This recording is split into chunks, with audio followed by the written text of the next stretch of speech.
जब लग गुरु मिले न सांचा, तब लग गुरु करो 10 पांचा। क्या गुरु बदल सकते हैं? क्या गुरु बदलने से पाप लगता है? आध्यात्म के इस मैदान में आखिर सही गुरु कौन है? गीता जी में वर्णित तत्वदर्शी संत कौन है? इन सभी प्रश्नों के उत्तर जानने के लिए अवश्य सुनिए जगत गुरु तत्वदर्शी संत रामपाल जी महाराज के मंगल प्रवचन। 1997 में 5505 कलयुग बीत जाता है। 1994 में दास को नाम देने का आदेश पूज्य गुरुदेव जी से प्राप्त हुआ था। 1997 में परमेश्वर ने स्वयं आकर के आदेश दे दिया था कि अब इसको डिक्लेयर कर दे। आज देखो क्या रंग लग गया है उसका, और पूरा विश्व इसको मानेगा।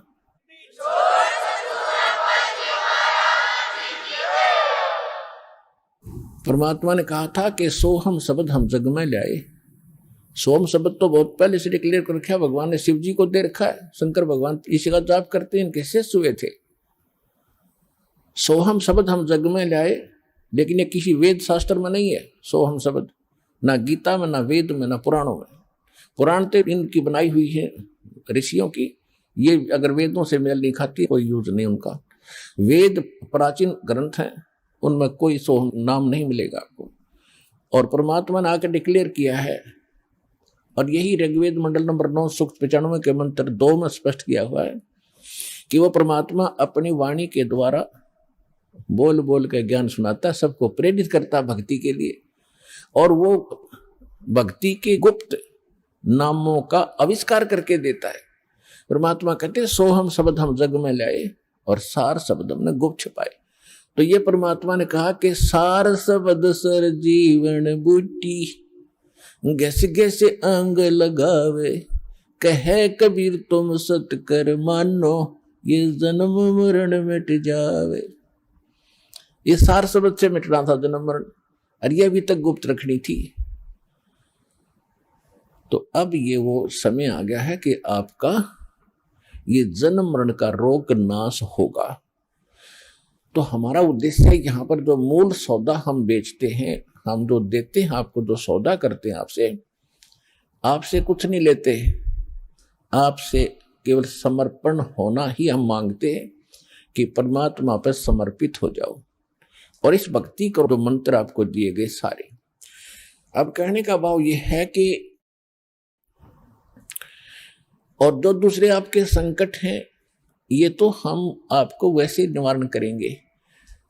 जैसे रूंगा बोलते हैं, रूंगा रूंगे में देंगे, रूंगे में, वो सौदे में नहीं आता रूंगा, वो तो एक्स्ट्रा दिया जाता है। जैसे पुराने समय में, अब तो वो समाप्त हो गई सिस्टम। पहले गांव में इतनी दुकानें नहीं होती थी, बाहर के फेरी लगाने वाले आते थे, कोई टिंडे बेचा करता, कोई घिया, कोई तोरी, कोई आम, या कोई बेर बेचने वाले आते थे। तो हमारी दादी जी एक बेला भर के, कटोरा भर के गेहूं का या चनों का, जो भी उपलब्ध होती थी, कणक, किसान घर में जन्म था हमारा, और वो ले जाती थी, पूछती थी भाई कैसे देता है ये, जैसे टिंडे कैसे देता है सब्जी के लिए। तो कहता था ताई गेहूं के 2 बार देता हूं। एक प्लेट में गेहूं डाल दिए और 2 बार उसके इक्विवेलेंट, उसके बराबर टिंडे तोल के डाल दिए, सौदा हो गया, बराबर हो गया जो सौदा था। फिर हमारी दादी जी कहा करती रूंगा और दे भाई, वो एक टिंडा उठा कर और दे देता। तो वह कहती ना और दे, वो 1-2 और दे देता। यानी वो था रूंगा, वो सौदे में नहीं था, एक्स्ट्रा लाभ लिया हो। तो यहाँ जो आपके संकट, दुख, रोग किसी भी प्रकार के हैं, तो ये सौदे में नहीं हमारे में, ये तो रूंगे में देंगे आपको। ले, ये भी ले ले, ये भी ले।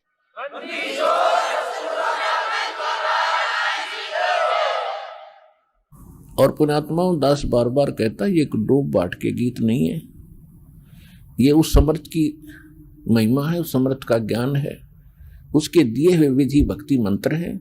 इनसे वही लाभ होगा जो दास बता रहा है, भगवान ने बताया है।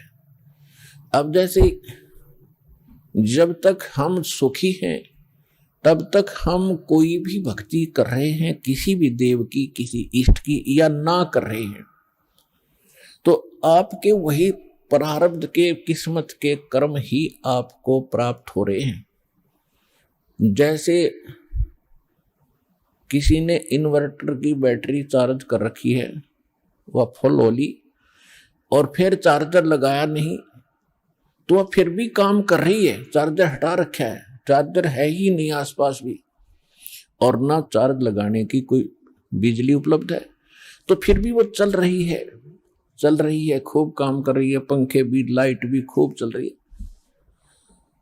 तो जब तक वो बैटरी चार्ज है तब तक तो नो प्रॉब्लम, और जब वो बैटरी होगी डिस्चार्ज फिर प्रॉब्लम, नथिंग एल्स। तो पूर्व जन्म के जिसके जितने संस्कार पुण्यकर्मी, जितने उसने बैटरी चार्ज कर रखी है, कोई प्रधानमंत्री बना है, कोई राष्ट्रपति बना है किसी देश का, कोई IAS IPS डॉक्टर इंजीनियर जज, या कोई सेठ बना है, कोई अच्छा किसान बना है, कोई अच्छा दुकान चल रही है, कोई वैसे किसी के बच्चे अच्छे हैं, कोई नौकरियां प्राप्त है, तो ये उनकी पिछले जन्म की बैटरी चार्ज है, वही चल रही है, आगे चार्जर नहीं है। और जब आगे चार्जर नहीं है तो वो बैटरी जब तक पूर्व जन्म की चलेगी, फिर कैर टूटने लगेंगे, जब दुख शुरू होंगे, वो पुण्य खत्म हो जाएंगे। हमारे जीवन में पुण्य और पाप दोनों साथ हैं। जब तक पुण्यों का दौर चलता है तो हम सोचते हैं हम बिल्कुल सुखी हैं, और ये भी सोचते हैं हम ऐसे ही निभाएगी, ऐसे ही चलेगी। और जब वो पुण्य समाप्त हो जाते हैं, वो बैटरी डिस्चार्ज हो जाती है, और फिर पाप का दौर शुरू होता है। फिर हम भटकने लगते हैं, क्योंकि जो पूजाएं आप कर रहे थे उनसे तो राहत मिली ही नहीं, उनके करते करते ये दुख और संकट आ गए आप पर। तो तब आपको उन पूजाओं में अविश्वास हो गया जो आप पहले कर रहे थे। फिर आपको किसी ने बताया कि उस मंदिर में मत्था टेकने से लाभ होता, आप फिर वहां जाते हो। किसी ने आपको बताया कि वैष्णो देवी जाओगे, वहां पहुंचोगे तो आपको बड़ा लाभ मिलेगा, आप वहां पहुंच गए। यानी वो जो साधना पहले कर रहे थे वो छोड़ दी।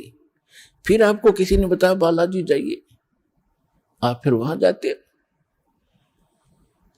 तो कहने का भाव ये है कि जब आपके पाप कर्म का दौर शुरू हुआ और जिन साधनाओं को करके आप निश्चिंत बैठे थे, हम बिल्कुल सुखी हैं, तो उन्होंने आपका साथ नहीं दिया, क्योंकि वो साथ पहले भी नहीं देने वाली थी।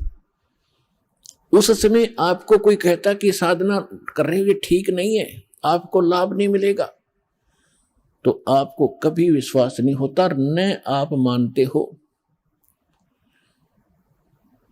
और फिर जब संकट आते हैं फिर आप सभी मान जाते हो। तो कहने का भाव ये है दास का कि आज आप यहां जो आए हैं, आपके पूर्व जन्म के संस्कार व बैटरी कति खत्म हो ली। अब हम देंगे चार्जर उस परम पिता की पावर के लगाने का, ये भक्ति विधि। और फिर आप उस चार्जर को लगाए रखना आखिरी सांस तक, कनेक्शन ना कटने देना, तो आप इस जीवन में सुखी रहोगे और सतलोक चले जाओगे। आपकी भक्ति बहुत बढ़ जाएगी, आपके संकट भी नाश होंगे। तो आप यहां आए हो जो इस ज्ञान को समझ जाएंगे। यहां पर दो प्रकार के प्राणी पूरा लाभ उठाते हैं। एक तो ज्ञान समझ कर आते हैं, और दूसरे जो सब जगह भटक भरम लिए और कहीं से लाभ मिला नहीं, और फिर वो यहां टिक जाएंगे, अकोर की तक ठिकाना नहीं, सब जगह जा लिया। तो फिर उनकी व्यवस्था होगी, मजबूरी होगी यहां आने की, और यहां आते रहे तो वो लाभ मालिक देगा। फिर हम ज्ञान सुनाते हैं यहां बैठाकर आपको। तो यहां आपसे प्रार्थना की जाती है, जब तक सत्संग चले आप सब चिंताएं और इधर उधर की गल्ला बातें छोड़ के ध्यान से सत्संग सुनो। चाहे कोई रोगी है, चाहे कोई संकट है किसी प्रकार का, आप एकाग्रचित्त होकर सत्संग सुनोगे तो राहत मिलेगी, और ये ज्ञान ग्रहण होगा। इस ज्ञान से आपको 70% लाभ तो ज्ञान से मिलेगा। लाभ का मतलब है आत्मा में दृढ़ता आवेगी हर प्रकार की, और 30% फिर बाकी जो संकट है वो आपकी भक्ति और लाभ से होगा।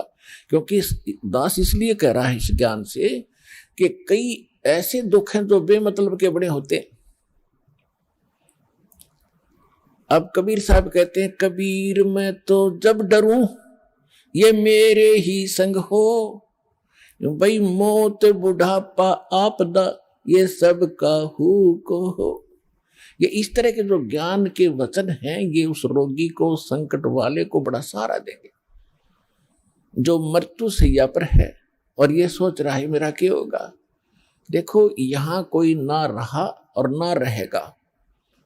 किसी की 2 दिन पाछे टिकट कट जाएगी, किसी की 10 दिन पहले कट जाएगी। यहां नहीं रहना किसी ने। लेकिन दुर्भाग्य उन प्राणियों का होगा जो सतलोक आश्रम बरवाड़ा जिला हिसार में ना आए होंगे। वो कति खाली जाएंगे, कति खाली, टोटली नष्ट करके जाएंगे जीवन को। और जो यहां आ गया, नाम भी ले लिया, प्रथम नाम लेकर भी उसका जीवन अंत हो गया, वो भगवान का हो गया, वो परमात्मा के जुड़ गई आत्मा, उसमें बीज पड़ गया भक्ति का। और अब ये हजारों वर्षों तक ये ज्ञान और ये समाधान चलेगा। अब वो जो बीमार रोगी है सब जगह थक लिए जब यहां लाए और उसकी होगी मृत्यु नाम लेकर के, आप तो चाहे कुछ भी सोचो लेकिन भगवान ने अपना बच्चा ले लिया अपनी शरण में। मृत्यु बेशक होगी, वो अगले 10 महीने मालेगा, 10वें महीने यहाँ भगवान के दरबार में नया शरीर होगा, नए शरीर भक्ति करेगा। परमात्मा ने तो अपनी आत्मा देखनी, हम अपना स्वार्थ देखते हैं। और 10 दिन, 1 2 4 महीने और भुगता तो हम ही कह देते भगवान इसने ठा ले, हे भगवान ठा ले। हम भी तंग हो जाते, पैसा भी समाप्त हो जाता। तो कहने का भाव यह है कि आप इस ज्ञान को सुनो, समझो, अपनी सोच धारणा कति खत्म कर दो। जो ज्ञान दास बताता है ये गॉड का, परमात्मा का दिया हुआ विधान है और ये अटल है, ये सत्य है, इसमें ऐसा ही होगा। और जो सच्चे दिल से आते हैं उनका रोग भी ठीक होगा और मोक्ष भी, भक्ति मिलेगी। इसी जीवन में मोक्ष भी हो जाएगा जो दृढ़ रहे तो। विधान है भगवान का। और आप हो बच्चे पहली कक्षा, दूसरी, तीसरी के, इब जैसे कानून की किताब को तीसरी चौथी कक्षा का बालक कैसे समझ पाएगा। लेकिन बार बार दास समझाएगा तो आपके हृदय में ये अवश्य जचेगा, विश्वास होगा, क्योंकि ये गॉड गिवन स्पिरिचुअल नॉलेज है, परमात्मा का दिया हुआ अध्यात्म ज्ञान है। तो जब आप यहां आ गए और सच्चे दिल से भक्ति करने लग गए, जितने भी सांस इस सिमरन में आपके गए और वो आपके गुड अकाउंट में है, और बाकी का जो समय आपने चाहे राष्ट्रपति बनकर व्यतीत कर दिया वो व्यर्थ बताया है। तो यहां आने वाले जितने भी भक्त हैं, चाहे रोगी हैं, तो किसी प्रकार का उनको संकट है, तो उनके लिए वो दुख वरदान बन गया। वो भगवान से मिलेंगे, उनका जीवन सफल होगा, उनके सब दुख दूर होंगे और भगवान के विमान में बैठकर सतलोक जाएंगे। ये लिखवा लो मेरे।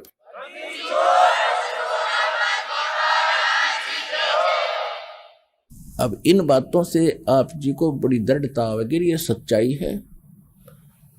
कबीर साहब कहते हैं, कबीर मैं तो तब तो डरूं जब मेरे अकेले के साथ कोई न्यारी कहानी बनती हो और मीच बुढ़ापा आपदा ये सब का हुक हो, सबकी मृत्यु होगी, सब पर संकट आएंगे और एक दिन सब ने यहाँ से ये वृद्धावस्था भी सब में आएगी। और जब हमारी शरण में आप आ जाओगे, परमात्मा कहते हैं जब हमारी शरण में आ जाओगे तो फिर आपको इन दुखों से निवारण होगा। अब जैसे मृत्यु भी होगी तो आम व्यक्ति की तरह नहीं होगी जो भक्तिहीन मरा करते हैं। कबीर साहब कहते हैं, आए हैं सो जावेंगे ये राजा रंक फकीर, एक सिंहासन चढ़ चले एक बंदे जात जंजीर। अब जाना तो सब ने है, भगवान चले गए यहाँ छोड़ के इस गंदे लोक में, बता कोई रहने की जगह है। आज आप जिन कोठियों को बनाकर, मकानों को बनाकर अपना मान गए, आपकी होगी मृत्यु। आप 50 वर्ष के बाद, 30 वर्ष के बाद, दोबारा 20 वर्ष के बाद वापस आओगे तो वह पता नहीं कितने टुकड़ों में बट चुकी होगी। पोता पोती पता नहीं कितने कुछ ना अपनी अपनी कोठड़ी बांटे बैठे होंगे, और आपने बढ़न भी ना दे, उनमें प्रवेश भी ना कर दे। तो क्योंकि भाई भाई ना नहीं देता है कि, और पिताजी का तो बहुत दूर नंबर, दादाजी का तो बहुत दूर नंबर है। तो कहने का भाव ये है, यहां से मन हटाओ, जो लोग ठीक नहीं, आप यहां मजबूरी और अज्ञानता से फंसे पड़े हो। अज्ञानता भी नष्ट होगी, मजबूरी भी समाप्त होगी, क्योंकि हम समर्थ की शरण में आ चुके हैं। अब आपके ऊपर काल का कोई विधान काम नहीं करेगा, दयाल का करेगा, यदि आप भगवान की मर्यादा में रहोगे। जब लग हंसा हमरी आना, काल लगे ना तेरा बाना। भगवान ने कह दिया था इस काल को कि जब तक मेरी आत्मा मेरी मर्यादा में रहेगा तो तेरा अटैक नहीं होगा उस पर। हम गलती स्वयं ही करते हैं। अब जैसे ये शेड बना रखा है, चाहे ओले आओ, चाहे वर्षा हो, तूफान आओ, आप इसके नीचे शरण में बैठे हो, आप निश्चिंत हैं। और आप अपनी गलती से बाहर निकल गए उस दौरान, तो ओले भी सर फोड़ेंगे और वर्षा भी आपको भिगोएगी। आप अपनी गलती से कर गए वो गलती, तब आप दुखी हुए। तो भगवान की शरण छोड़कर हम कहीं भी और किसी भी अक्षेत्र में जाएंगे। अक्षेत्र का मतलब ये नहीं है कि आप काम धंधा ना करो। अक्षेत्र का मतलब अध्यात्म मार्ग में हम किसी और की बात मानकर उसकी सत्संग या कोई ऐसा ग्रहण करने जाएंगे तो वहां काल का अटैक होगा, क्योंकि भगवान की शरण हट गई आपसे। उसके लिए क्या बताया है पुण्यात्मा? कहते हैं सतगुरु वही होता है जो सच्चा ज्ञान दे। और सच्चा ज्ञान कहां से प्रमाणित होगा? हमारे सदग्रंथों से या उन महापुरुषों के अनुभव से जिन्होंने भगवान को पाया है। आदरणीय गरीबदास साहिब जी, गांव छुडानी, जिला झज्जर, हरियाणा वाले, ये 1400 एकड़ जमीन, 2500 बीघा, जो राजस्थान में आजकल बीघा चल रहा है शायद, वो लगभग आधा एकड़ से भी ज्यादा होता था, 1.25 एकड़ के करीब 1 बीघा होता था। तो ऐसे 2500 बीघा के किसान थे, जाट थे गरीबदास जी, और उनको परमात्मा मिले थे सतलोक से आकर, जैसा भगवान मिला करते अच्छी आत्माओं को, दृढ़ भक्तों को, और सतलोक ले गए थे। और वहां सब व्यवस्था दिखाकर उनको वापस छोड़ा था। गरीबदास जी को मृत जानकर, 10 वर्ष के बालक थे, मृत जानकर चिता पर रख दिया था। उस समय भगवान ने ऊपर सब कुछ दिखाकर वापस छोड़ दिया था, वह जीवित हो गए थे। उसके बाद उन्होंने आंखों देखा उस परम पिता कबीर भगवान की महिमा का गुणगान कैसे किया है। पंजा दस्त कबीर का सिर पर रखो हंसे, यम किंकर चंप नहीं थारा उधर जावेगा वंशे। गरीबदास जी कहते हैं कि पंजा दस्त यानी हाथ का पंजा, मेर भरा पंजा कबीर भगवान का अपने सिर पे रखना है प्यारी आत्मा, हे हंस आत्मा, ये भक्त, और आपका कुल उद्धार हो जाएगा। आपका तो उद्धार होगा ही होगा, आपके आने वाली संतान का भी 101 पीढ़ी तक आपका कल्याण हो जाएगा।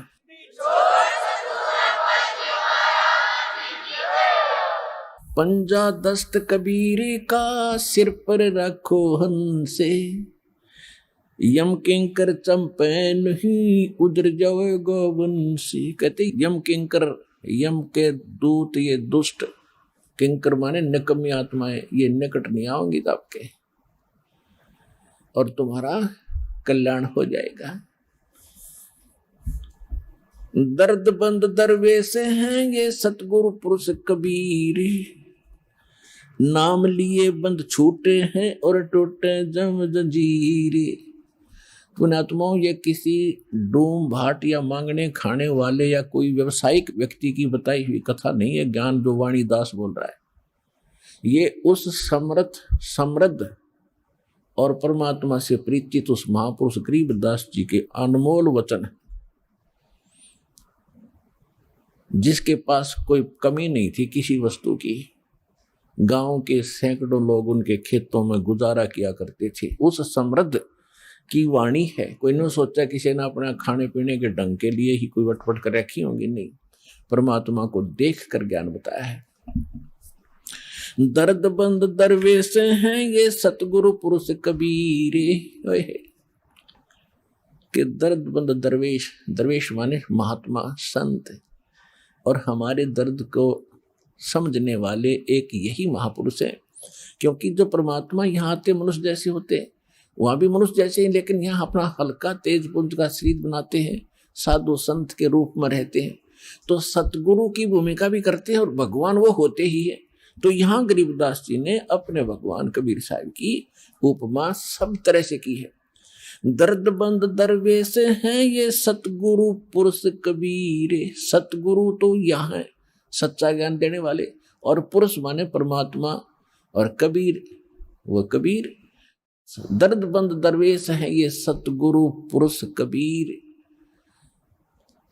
और नाम लिए बंद छूटे हैं ये टूटे जम जंजीरे। उस कबीर परमात्मा के द्वारा बताए गए विधि मंत्र नाम के जपने से आपके सब कर्मों के बंधन नष्ट हो जाएंगे, और काल की जंजीर जो बांध रखी है कर्मों की, ये खत्म हो जाएगी। सतगुरु पुरुष कबीर हैं ये तीन लोक तत्सारे, कोटि 49 पृथ्वी ये 14 भवन उधारे। गरीबदास साहिब जी कह रहे हैं कि सतगुरु पुरुष कबीर हैं ये तीन लोक तत्सार, कि इनके पास, इनकी शरण में आने से ही सभी का उद्धार हो जाएगा, सभी प्राणियों का। सतगुरु पुरुष कबीर हैं ये चारों युग परवाने, ये झूठे गुरुआ मर गए और हो गए भूत मसान। जैसे आप जी को राधा स्वामी पंथ के प्रवर्तक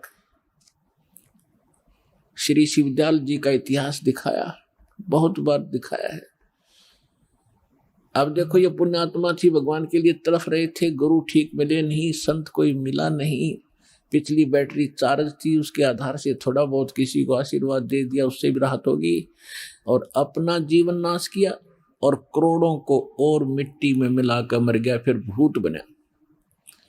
राधा स्वामी पंथ के प्रवर्तक श्री शिवदयाल जी की ही शाखाएं हैं ब्यास में, उसी के से एक शाखा निकली है सच्चा सौदा सिरसा डेरा और जगमाल वाली, उसी से शाखा निकली है कृपाल सिंह मिशन दिल्ली में, उसी की शाखा जय गुरुदेव मथुरा में, उसी की शाखा है दिनोद के अंदर वो ताराचंद वाली, उसी की शाखा ठाकुर सिंह जो कृपाल सिंह का चेला बागी हो गया था।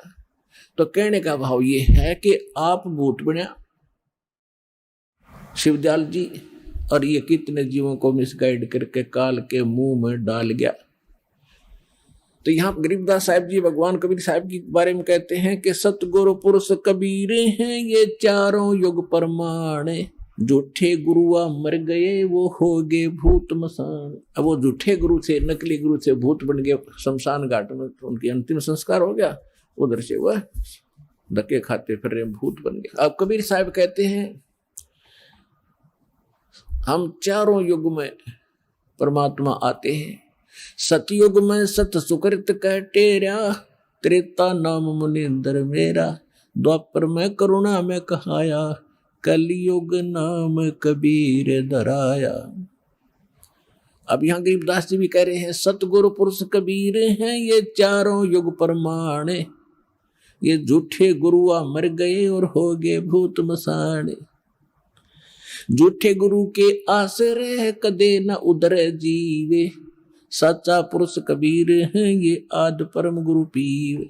सतगुरु पुरुष कबीर की कोई न चल है गैले, बिना पंथ पग धरत हैं गगन मंडल में सैल, बिना नीम के नगर में ये बसते पुरुष कबीरे, शिव ब्रह्मा जी थकत हैं कौन धरे जा धीरे, लख लख योजन उड़त है ये सुर नर मुनिजन संते, ऊंचा धाम कबीर का कोई न पावे अंत।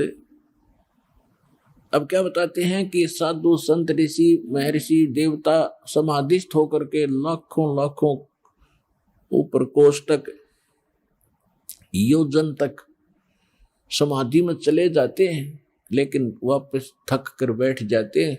जो साधना ये करते हैं ये वहां नहीं जाया जा सकता। तो यहाँ कहते हैं लख लख योजन उड़त हैं ये सुर नर मुनिजन संते, ऊंचा धाम कबीर का कोई न पावे अंत। सतनाम के जाप से बाजे अनहद नाद, तोबा परमेश्वर कबीर की ये छूटे सभी उपाद। अब क्या बताते हैं गरीबदास साहिब जी के जो सतनाम है परमात्मा का, उससे वो अनहद नाद जो वास्तविक है वो प्रकट होगा। जैसे अन्य नाम जपते हैं जो राधा स्वामी वाले या कोई और नाम ना भी जपते, कान कुन बंद करके अंदर जो धुन सुनते हैं, ये धुन वो वास्तविक नहीं है।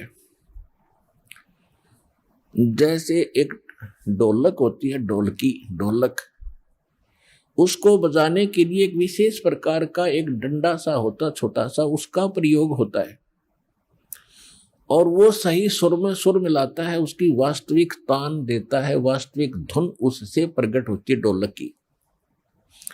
और उस विशेष प्रकार के उसके जो विशेष डंडा है उसकी बजाय यदि कोई चप्पल उठा कर उस ढोलकी का लगाएगा तो आवाज तो फिर भी होगी, लेकिन वो ना होगी जो उस और सही डंडे तोड़ी थी जो उसके लिए बनाया गया है। इसी प्रकार जो ये भ्रमित हैं, कान बंद करके धुन सुन ले, ये तक ढोलक का चप्पल मार रहे हैं, उनके नाम गलत है। तो सतनाम के जाप से वो बाजे अनहद नाद। जब आपको सतनाम प्राप्त होगा उसके बाद आप भी कान बंद करके देखियो, आपको जो धुन सुनेगी, जो आपने कभी पहले डले ढो रखे उनसे हटकर होंगी, वो आसानी से समझ जाएंगे जो पहले प्रयत्न कर रहे हैं। और फिर जब ये शुरू होंगी वो यहां से फिर निर्णय होगा। लेकिन इनको सुनो या ना सुनो, आप अपने बैंक में आपको मालूम है 20,000 रुपये उस दिन जमा कराए, 10,000 उस दिन कराए, 5,000 उस दिन कराए, या डेली आप दिहाड़ी कर रहे हो, आपकी हाजिरी लग रही है, आपकी कमाई होने, उनको रोज देख लो चाहे ना देख लो, वो तो डिपॉजिट हो ही रहा है, वो तो आपका है ही। और ये जो बगैर नाम दिए ही, कोई नाम भी नहीं देते, वैसे धुन सुनते हैं, तो ये उनके पहले पिछले जन्मों की कोई वो रखा है पुण्य, उससे भी वो होती तो वो इस काल वाली ही धुन है, वो भी सुनती है। जैसे किसी ने एक बैंक में डिपॉजिट करा रखा, आगे कराता नहीं, तो उसने कभी देख लिया अपने बैंक के अकाउंट में उतना ही पाओगा, बल्कि खर्च हो रहा होगा, उससे निकाल भी रहे हो आप। तो इस प्रकार ये पूंजी यानी भक्ति धन का जो अकाउंट है, ये ज्ञान है, ये ऐसे है। अब क्या बताते हैं, धर्मराय दरबार में देई कबीर तलाक, मेरे भूले चुके हंस को तू पकड़िए मत कजाके। गरीबदास जी आंखों देखा हाल विवरण कर रहे हैं। परमात्मा के साथ ऊपर गए सतलोक में, तो रास्ते में सभी ब्रह्मा विष्णु महेश के लोक दिखाए और उनसे चर्चा की। जहां भी परमात्मा जाते थे, ये अध्यात्म मार्ग एक ऐसा है, सामने वाले को बताने की जरूरत नहीं मैं कौन आ रहा हूं। अपने आप इस भक्ति का प्रबल, जिसके अंदर अधिक भक्ति शक्ति है, सामने वाला अपने आप नतमस्तक हो जाता है। उसको स्वयं एहसास हो जाता है कि तेरे से कोई बड़ी शक्ति का युक्त व्यक्ति है, तो स्वयं उनको विशेष शिष्टाचार करता है। तो जहां भी गए, जिस भी देव के पास, ब्रह्मा विष्णु महेश के पास, दुर्गा के पास, जहां भी किसी देव ऋषि के पास परमात्मा पहुंचे तो सब ने विशेष सत्कार किया। और जब धर्मराज यानी यहाँ का न्यायाधीश है इस ब्रह्मांड का, उसके पास जब परमात्मा पहुंचे तो वो अपने आप खड़ा हो गया, कुर्सी से दूर जा खड़ा हुआ और करबद्ध होकर। नहीं, धर्मराज यानी एक न्यायाधीश, चीफ जस्टिस, किसी के सामने वो खड़ा नहीं होता, ना ब्रह्मा, ना विष्णु, ना शिव के सामने, क्योंकि उन सब का न्याय वही करता है। वो अलग खड़ा हो गया, चेयर छोड़ कर, अपना आसन छोड़ करके, परमात्मा कबीर साहब उसको धमका रहे हैं, जैसे छोटे अधिकारी को बड़ा अधिकारी अपने हिसाब से आदेश देता है, जैसे एक एसपी और एसएचओ को आदेश सुनाता है और वो सावधान होकर शिष्टाचार से यस करके सुनता है। इस स्थिति जब धर्मराज की देखी, गरीबदास साहिब जी ने भगवान को डांट लगा रहे हैं। क्या कहते हैं? धर्मराज दरबारे में दई कबीर तलाक, मेरे भूले चुके हंस को तू पकड़िए मत कजाक कजाक। जैसे अंग्रेजी में कहते हैं ब्लडी मैन, ये समझ लेना, इस तरह बोले। कहते बोले पुरुष कबीर से धर्मराय कर जोड़े, तुमरे हंस को पकड़ू नहीं मैंने 2 ही लाख करोड़े। अपने आत्मा कबीर साहब अपनी समर्थता उस प्यारी आत्मा गरीबदास जी के रूबरू कराना चाहते थे, ताकि यो मेरा कति गवाह बन जा, मेरे बच्चों को विश्वास दिलावे। और वो काम वापस आके गरीबदास जी ने कति कलम तोड़ कर दिया। क्यों? आंखों देख रहे भगवान की सारी सामर्थ्य देख रखा, और वो लोग देखा जहां हम रहा करते थे, वो स्थान देखा, वहां का सुख देखा, वहां कैसे जाया जाएगा वो विधि मालिक ने बताई।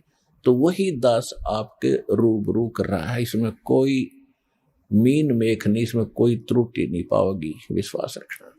अब धर्मराज कहने लगा कि हे परमात्मा, मेरी मजबूरी है एक, कि जिन्होंने आपकी शरण में आने से पहले जो गलतियां की हैं, किसी ने शराब पी है, कोई परनारी के साथ गलतियां की हैं, या कोई और चोरी जारी फंड किए हैं, तो उनके अकाउंट में मेरे पास वो पाप डिपॉजिट है, उनका तो दंड मुझे देना पड़ेगा, मेरी मजबूरी है। क्या कहते हैं? मदहारी जारी न रहा, जो भांग तमाकू खाही, पर दारा पर घर तक जिनको ल्यूं अकनाही। कहते हैं मद आहारी, शराब पीते हैं, मांसाहारी, और जारी करते हैं जो परिस्त्री गमन करते हैं, और भांग तमाकू खाही, पर दारा दूसरे की औरत को तकते हैं, पर दारा पर घर तक है, दूसरे के घर की तरफ, उनके धन की तरफ बुरी नीयत रखते हैं। जिनको ल्यों अकनाही, उनको पकड़ूं के नहीं। फिर अपनी व्यवस्था बताते हैं। धर्मराय विनती कर सुनियो पुरुष कबीर। धर्मराज विनती करता कर जोड़ के सुनना है भगवान कबीर। धर्मराय विनती कर सुनियो पुरुष कबीर, जिनको तो पकड़ना पड़े और जड़नी पड़े जंजीर। हमारे विधान में इनको पकड़ना पड़ेगा और इनको जंजीर से भी बांध कर इनकी पिटाई भी करनी पड़ेगी, दंडित भी करना पड़ेगा। धर्मराज क्या कहते हैं कि कर्मों से तीरथ थे अब जो शरण कबीर, जिनको निश्चय मारूंगा मैं काढ़ों बल तकसीर। यानी जो पहले के दंड थे वो तो मुझे देने पड़ेंगे। और परमात्मा क्या कहते हैं? पहले किए सो बख्श हूं आगे करे ना कोई, कबीर कहे धर्मराय से नाम रटे मम सोई। करम बरम ब्रह्मंडे के मैं पल में करहूं नेश, जिन हमारी दुहाई दी सो करो हमारे पेश। अब क्या निर्णय दे दिया, उसको क्या समाधान बता दिया कि कर्म भरम ब्रह्मंड के मैं पल में करहूं नेश। इनके जो भी कर्म इन्होंने किए हैं गलती से, मेरी शरण में आने से पहले उन सब पर मैं कलम मार दूंगा, क्रॉस कर दूंगा, और वो मेरे पास ले आना इनके कर्मों के अकाउंट को। सो करो हमारा पेश। करम बरम ब्रह्मंडे के मैं पल में करहूं नेश, और जिन हमारी दुहाई दी सो करो हमारे पेश। त्रिकुटी के ऊपर एक सबका सादला, एक ये समझ लो राजदूत भवन है। जैसे एक प्रत्येक देश का, प्रत्येक देश में एक राजदूत भवन होता है, ऐसे ही परमात्मा उस राजदूत भवन में अन्य रूप बनाकर रहते हैं। और परमात्मा ने कहा कि जब यदि कोई ऐसी समस्या तेरी है तो मेरे पास ले आना उस बच्चे को, और उसके अकाउंट को मेरे दरबार में वहां ले आना, हमारे पेश करना, और मैं उसको काट दूंगा। तेरे ऊपर कोई भार नहीं रहेगा, उसका कोई लेखा जोखा तेरा नहीं रहेगा। ये मैं समाधान कर देता।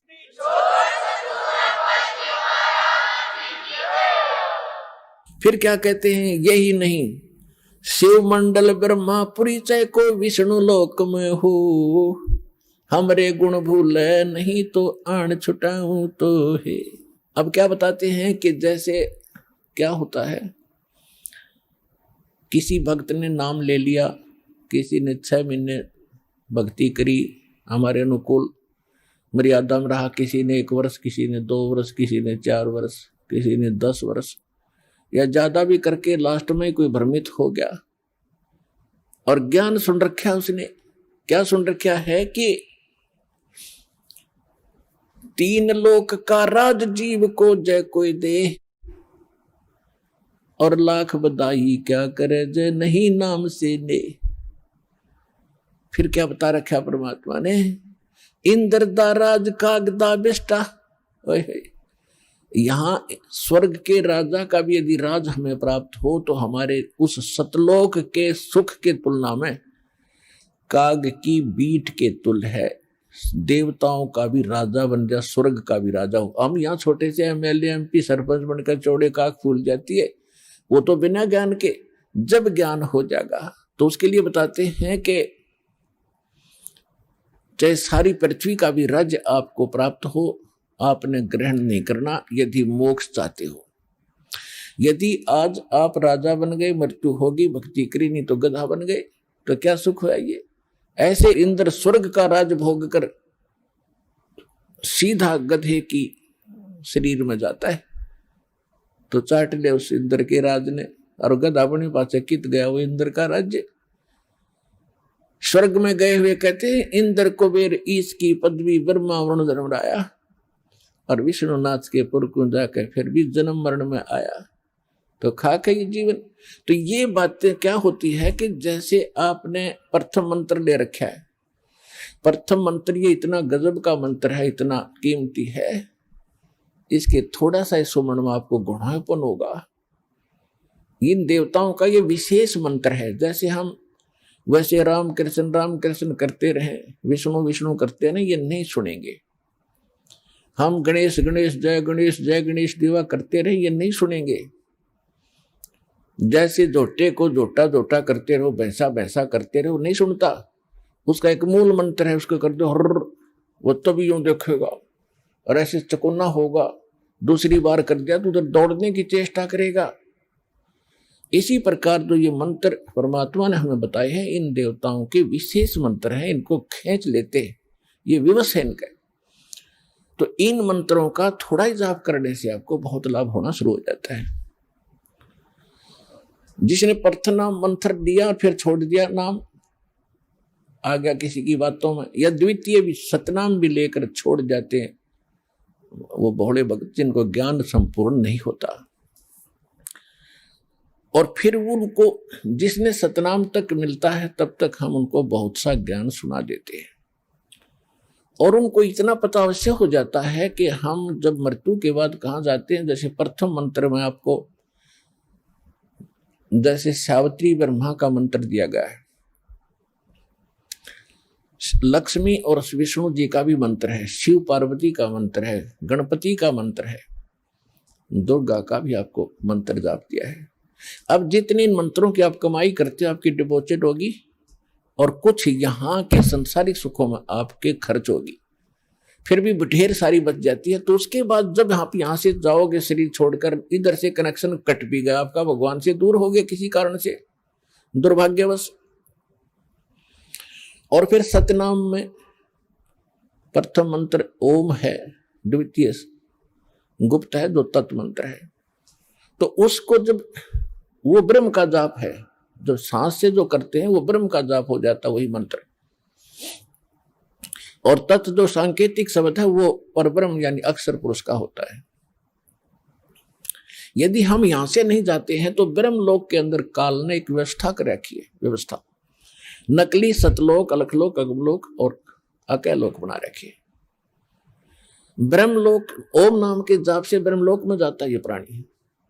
ब्रह्मलोक एक बहुत बड़ा होटल है, और फिर उसके बाद जो दूसरे मंत्र का जाप है उस दूसरे लोक को और ज्यादा सुविधा दे रखी है इसने, वही उसके कई पोर्शन बना रखे हैं ब्रह्मलोक में। तो उनकी चार्जिंग ज्यादा है, उनका खर्च ज्यादा है। तो ऐसे जिस भी लोक में आप जाओगे, जैसे विष्णु जी के लोक में गए आप, जो प्रथम मंत्र में आपको उनका जाप दिया है, तो वहां एक होटल है, एक रेस्टोरेंट है, एक स्वर्ग है। उस स्वर्ग में आपके पुण्य डिपॉजिट होंगे या भक्ति डिपॉजिट हो जाएगी, और उनका मनमाना चार्ज है। और एक्स्ट्रा उनसे जो कमीशन लेते हैं वो अलग से 10-20% की, तो 15%, किसी का 25% आपकी पूंजी से। और जब आपके वो पुण्य और कमाई भक्ति समाप्त हो जाएगी, आपको वहां से धक्का दे दिया जाएगा, निकल यहां से। ऐसे इन सभी देवताओं की आप अपने स्थानों पर इनकी पूरी कमाई समाप्त करके फिर आपको नरक में फेंक दिया जाएगा। तो ये विधान बताया जाता है।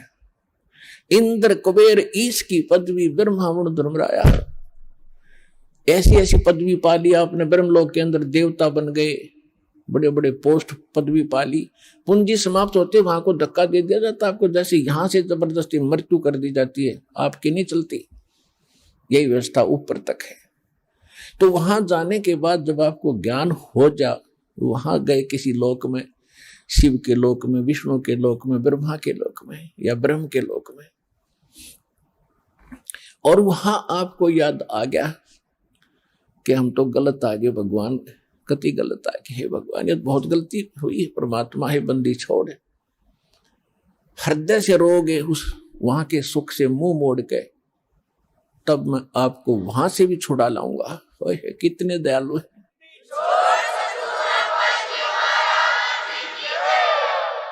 अब क्या कहते हैं परमात्मा, शिवमंडल, शिवमंडल शिव का लोक, ब्रह्मापुरी ब्रह्मा का लोक, और शिव विष्णु लोक है ही।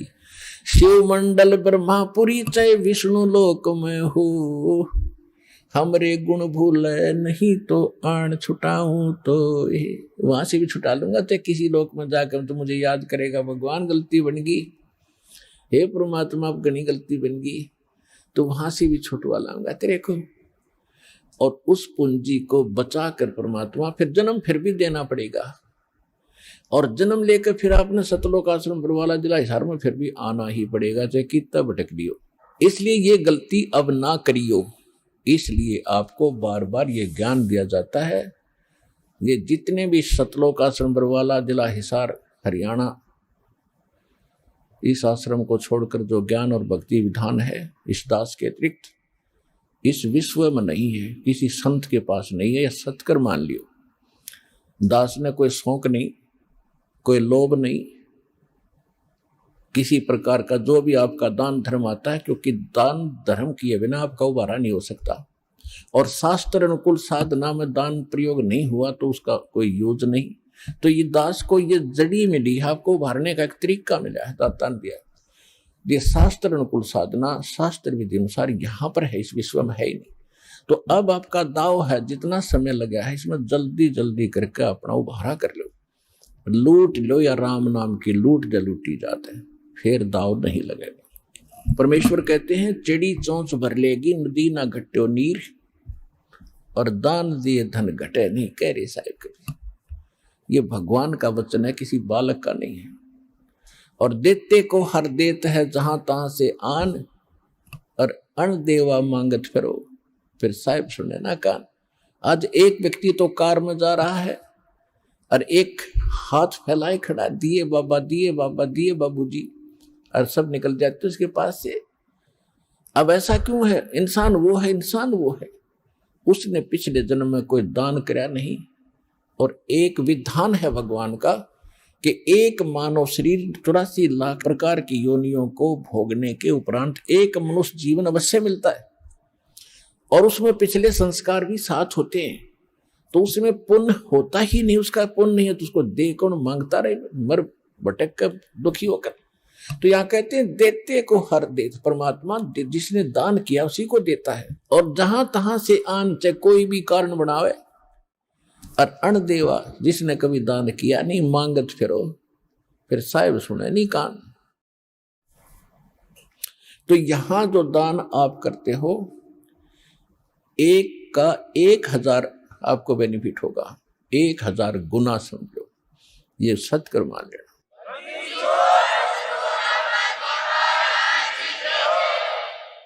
और इसके साथ साथ कहते हैं गुरु बिन माला फेरते, गुरु बिन देते दान, गुरु बिन दोनों निष्फल हैं, चाहे पूछो वेद पुराण। और कुपात्र को दान दिया हुआ व्यर्थ है, सुपात्र यानी सच्चे संत को ही दान दे, उसका फल है। नियम हर एक चीज के। अब कई भक्त कहते हैं कि हमें कह रहा था कि आपके गुरुजी तो अन्य किसी की हेल्प करने को मना करते नहीं। हेल्प करने का स्थान होता है, जैसे फल डागी की तरह, या सूखा पड़ गया, कोई एक्सीडेंट दुर्घटना होगी, वहां मदद करो। जैसे किसी भिखारी को दान नहीं देना। अब कोई अपना धंधा करके खाओगा, कुछ भगवान के गुण गाओगा, उसको मालिक के चरणों में लाओ, उसका नाम दिलाओ, उसको भक्ति कराओ, उसका उद्धार हो जाएगा। तो भिखारी को दान देना या किसी अन्य संत को दान देना नहीं चाहिए। उनको क्या दे सकते हो? खाना खिला सकते हो, कोई वस्त्र सिलाकर पहना सकते हो, अगर आप उसकी मदद करना चाहते हो। उसको कैश ना देना, क्योंकि वो साधु संत नहीं है, वो भिखारी बकवादी व्यक्ति है। अगर सारे भिखारी हो जाए फिर कमावे कौन गा? एक व्यक्ति ने एक भिखारी को 100 रुपये दे दिए। अब ये क्या करते हैं? सारी बकवाद करते हैं, शराब ये पीवे, मांस ये खावें, क्यों फ्री का मिल रहा है, और फिर सबके गधे बनेंगे, किसी कुत्ते बनेंगे, वो संस्कार और बढ़ेगा, वो वापस देना पड़ेगा। कोई वैसे थोड़ा किसी से ले लिया वो देना नहीं। कहते तुमने उस दरगाह का मैल नहीं देखा, और धर्मराज के तिल तिल का लेखा। 100 रुपये दे दिए। पहले वो पौवा पीता था शराब का, उस दिन एकदम अच्छा दाव लग गया, उसने आधा पिया। अब शराब पी कर रोज पत्नी ने कुटा, बच्चों ने कुटा, पिटाई करता था, वो दुखी थे। उस दिन आधा पी लिया, ज्यादा दिमाग खराब हो गया उसका, परिवार की पिटाई करती, उसकी पत्नी उसको सारे बच्चों को लेकर कुएं में गिर कर मर गई। आपके 100 रुपये के दान ने एक परिवार उजाड़ दिया। आपको भी पाप लग गया, क्योंकि आप उसके भागी बने। तो क्या फायदा दिया उस दान में? गुरु बिन माला फेरते, गुरु बिन देते दान, गुरु बिन दोनों निष्फल हैं, चाहे पूछो वेद पुराण। अब जैसे द्रौपदी ने एक अंधे महात्मा को एक कपड़ा दिया था 9 इंच बाई 3 फुट 4 फुट, एक छोटे सी टुकड़ा अपनी साड़ी से पाड़ कर। वैसे उसको दान करने में सारी साड़ी उसकी खराब हो गई थी, लेकिन महात्मा को केवल एक इतना साइज मिला था, और वो स्वयं परमात्मा थे, क्योंकि ये अपनी आत्मा के साथ फिरते हैं और पहले आने वाले किसी संकट से बचाने के लिए पहले लीला करते हैं।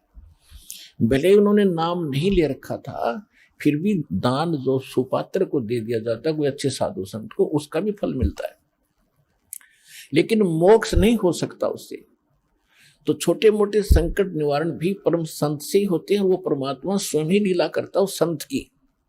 इसलिए साधु संतों की आज तक महिमा बनी रही। वो स्वयं कर जाता था 2-4 जगह, और फिर सब किन्ने टूक में ले जाते, जो लाल कपड़े पहन के फिरते थे, ताकि साधु एक जैसे ही होंगे, क्योंकि वो भी साधु भी तो उसी की आत्मा है भगवान की, जो उनके लिए तड़फ रहे, लेकिन रास्ता मिल नहीं रहा। बताते हैं तो वो मान नहीं रहे, तो बच्चे हैं उसके। तो सभी के लिए परमात्मा समदृष्टि है, सभी का लाभ, सबके दुखों से बताने की चेष्टा करता है। तो ऐसी द्रौपदी ने एक कपड़ा दिया था और परमात्मा ने आशीर्वाद दे दिया था, बेटी आज तने मेरा पर्दा बचाया है, मेरी इज्जत रखी है। क्योंकि वो साधु था, जल में खड़ा था, नहा रहा था, अंधा था और कपड़ा कोई था नहीं तन पर, ओनली एक लंगोट रखता था पर्दे पर, एक लंगोट, कोई कपड़ा नहीं था। गर्मी के मौसम थे, गंगा में नाव था। स्नान करते समय उसकी वो लंगोटी भी हाथ से टूट गई, वो छूट गई। वो निवस्त्र नंगा खड़ा था दरिया में और उससे थोड़ी सी दूरी पर जिधर से जल आ रहा था, ऊपर की साइड में एक जनाना घाट बना हुआ था बहनों के नहाने का। और राजा द्रुपद ने वो जनाना घाट दरिया पर, गंगा पर बनवा रखा था। अपनी नगरी से थोड़ी सी दूरी पर वह बह रही थी गंगा। वहां पर द्रौपदी, उस राजा द्रुपद की लड़की, रोज स्नान करने जाती थी अपनी सैकड़ों सहेलियों के साथ। जब, और वो पुण्यात्मा थी, जब उसने देखा साधु संत महात्मा स्नान कर रहा है तो उसने सोचा कि महात्मा से बात करेंगे सुबह सुबह, बड़े सौभाग्य हमारा, संत के दर्शन हुए। कहते हैं साधु दर्शन राम का, मुख पर बसे सुहाग, और दर्श उन्हीं को होत है जिनके पूर्ण भाग।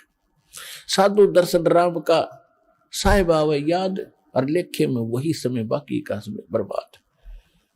फिर उसने सोचा कि संत नहा रहे हैं, मैं भी नहा लेती हूँ, फिर स्वच्छ होकर बात करेंगे। वो स्नान करके आधा घंटा में बाहर आई घाट से, क्या देखा कि महात्मा तो फिर भी जल में ही खड़े हैं। वो बाहर इसलिए नहीं आए कि मैं अंधा हूं और निवस्त्र हो गया, नंगा। और लड़कियां की आवाज सुनने लगी, तो पहले इतने पानी में था और गहरे में चला गया, इतने कि कहीं बहन बेटियों के सामने मैं निवस्त्र नजर ना आऊं, शर्म का मारे। अब वो कुछ नहा नहीं रहा था, वो ऐसे हाथ मार रहा था। वो सोच रहा था कोई कपड़ा बहता हुआ आ जाए, मैं लपेट कर बाहर निकलूं। द्रौपदी ने देखा आधा घंटा हो गया, संत नहा नहीं रहा, कुछ खोज रहा है। फिर उसने देखा अपने ध्यान से कि महात्मा तो नी वस्त्र है, और ये वस्त्र बिना आवेगा नहीं, बाहर कोई वस्तु पटड़ी पे है नहीं, ये सारा दिन खड़ा रहेगा, रात को निकलेगा, गल जाएगा भूखा पैसा। आइए अब हम उन श्रद्धालुओं के अनुभव जानते हैं जो जगत गुरु तत्वदर्शी संत रामपाल जी महाराज जी से दीक्षा प्राप्त कर चुके हैं तथा उनके द्वारा बताए गए भक्ति मार्ग पर चल रहे हैं। नमस्कार जी। सत साहेब। क्या नाम है बहन जी आपका? संध्या भगतमती। आप कहाँ से आई हैं? ग्वालियर गोवर्धन कॉलोनी, मध्य प्रदेश।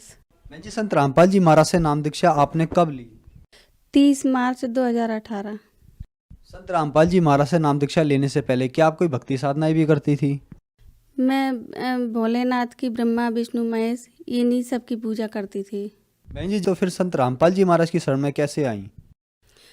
मेरा बेटा बहुत ज़्यादा बीमार हो गया था। मेरे घर के दरवाजे पे भी पिंडी है, मेरे ससुर ने मंदिर बनवा रखा, उनकी बहुत पूजा करती थी, बहुत सारे व्रत भी रखती थी मैं।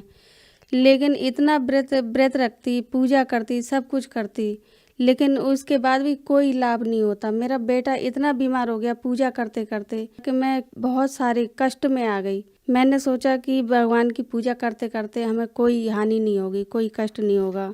और माता रानी की भी स्थापना हमने अपने घर पे ही करवा रखी, बहुत बड़ा मंदिर बनवा रखा है।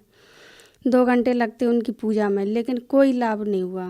मैंने सोचा कि ये कष्ट कैसे ख़त्म हो गया, कि गुरुजी की हम नाम दीक्षा लेना चाहते थे, लेकिन कोई गुरु पसंद नहीं आया। परमात्मा की दया से मुझे एक संत रामपाल जी महाराज के शिष्य मिले, उन्होंने नाम दीक्षा ले रखी थी, तो उन्होंने हमको जानकारी दी।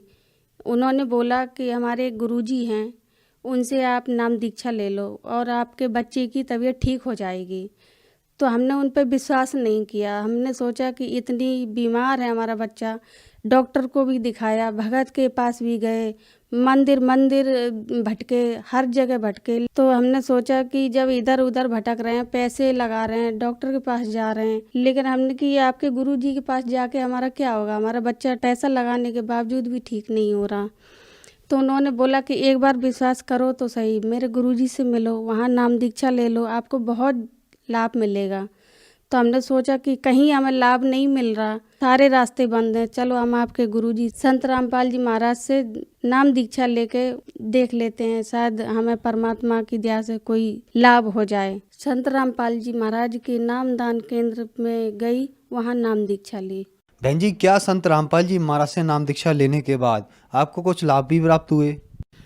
बहुत सारे लाभ हुए। पहला लाभ तो हमें हुआ कि रात को 11 बजे पहुँचे, संत रामपाल जी के महाराज के दरवाजे पहुँचे, वहाँ नाम दीक्षा ली। जो हमारे बेटे का 8 दिन से बुखार उतर नहीं रहा था, गोली लेने के बावजूद भी पट्टी रख रख के मैं परेशान थी। वहाँ जाने के बाद, नाम दीक्षा लेने के बाद आराम पड़ा, तुरंत हाल की हाल बुखार उतरा। जो 8 दिन से भोजन नहीं किया था, पानी भी नहीं पी रहा था। फिर दूसरा लाभ, पथरी मेरे बेटे को थी, यहाँ परेशान हो गई थी मैं। भगत जी मेरे ड्यूटी छोड़कर आ गए थे, भगत जी परेशान हो गए थे कि मेरे एक ही बेटा है, उसको पैसा लगा लगा के मैं परेशान हो गई, मैं पैसा कहाँ से आता, ड्यूटी छोड़ के आ गए। तो मैंने सोचा कि यहीं इसको दिखाऊं, क्या करूं। मैं इतना परेशान थी कि मैं कुछ समझ में नहीं आ रहा था, इतना परेशान थी कि मैं अपने बच्चे को मैं कहाँ लेके जाऊं, कहाँ जाऊं, किसको दिखाऊं। जो भगत होते हैं ना, जो भूत प्रेत से छुटकारा दिलाते हैं, उनके दर पे भी गई, उन्होंने भी छुटकारा नहीं दिला पाया। फिर मैंने सोचा कि ड्यूटी छोड़ के काम नहीं चलेगा, इसको जयपुर ले जाओ, वहीं ड्यूटी करना आप, वहीं बच्चे को दिखाना। तो फिर साथ में ले गए, जयपुर ले गए, वहीं भगत जी हमारे ड्यूटी करते, वहीं बच्चे को दिखाते। वो भी बहुत परेशान थे। फिर जयपुर भेजा, बहुत बड़ा डॉक्टर था जयपुर का, तो वहाँ रिपोर्ट करवाई, 2 दिन की दवाई भी दी उन्होंने। तो उन्होंने बोला कि 2 दिन की दवाई ले जाओ और फिर आराम से 2 दिन के बाद आना, फिर हम इसकी चेकअप करेंगे।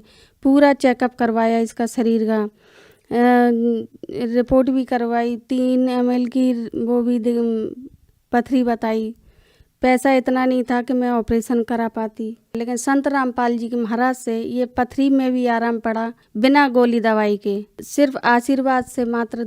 संत रामपाल जी महाराज की दया से मेरा बेटा बिल्कुल स्वस्थ है, बिना गोली दवाई के। पथरी में भी आराम पड़ा, इन्फेक्शन में भी आराम पड़ा और बिल्कुल स्वस्थ है, आराम से। आज कोई परेशानी नहीं है उसे। ये मेरे बेटे की रिपोर्ट है पथरी की।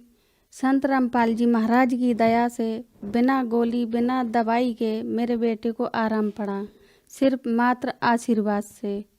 ये मेरे बेटे की रिपोर्ट है इन्फेक्शन की। ये आंतों का इन्फेक्शन था, खून मवाद दोनों आती थी। संत रामपाल जी महाराज की दया से ये इन्फेक्शन ठीक हुआ।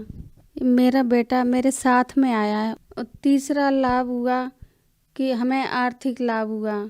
जो कभी पैसे से मैं बहुत तंग थी, बहुत परेशान रहती थी, संत रामपाल जी महाराज की दया से मैं पैसे के लिए मैं परेशान नहीं रहती बिल्कुल भी। मेरी एलर्जी, इन्फेक्शन था तो वो 8-10 सालों से थी, जो दवाई लेती थी, ठीक हो जाती फिर हो जाती, ठीक हो जाती फिर हो जाती। और मेरी बीपी हाई भी होने लगा था, बहुत भटकी, मैं बहुत परेशान हुई, मैं बहुत दवा खाई। संत रामपाल जी महाराज की दया से मेरी एलर्जी और बीपी हाई दोनों ठीक हुई। तो जो श्रद्धालु आज आपको देख रहे हैं, आप उन्हें क्या कहना चाहेंगी?